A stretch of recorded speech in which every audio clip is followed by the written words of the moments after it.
Niraid ng otoridad ang safe house sa Batangas ng mga dumukot sa isang negosyante sa Parañaque.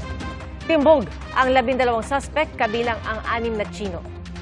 Saksi si June Veneracion.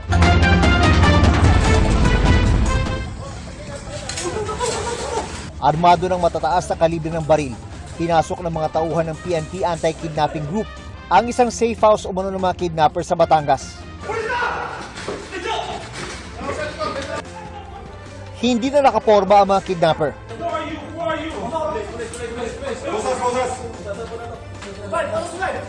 Bukod sa mismong safe house, ay may mga inaresto pa sa follow-up operation sa Metro Manila at Cavite. 12 lahat ang hinuli, kabilang ang 6 na Chinese.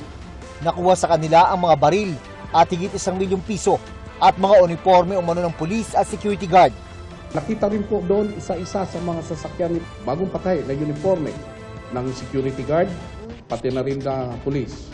At ating po, sa initial po na ating interview dito sa biktima, ating pong nalaman na ito po ay responsible doon sa mga previous kidnapping.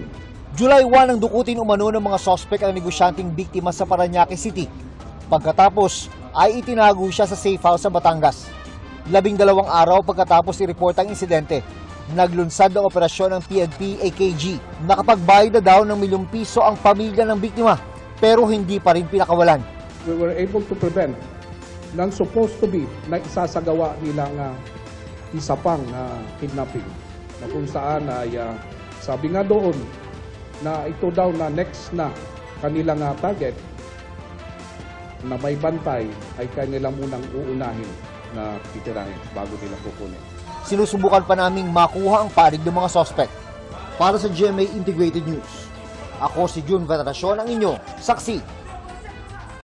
Mga kapuso, maging una sa saksi.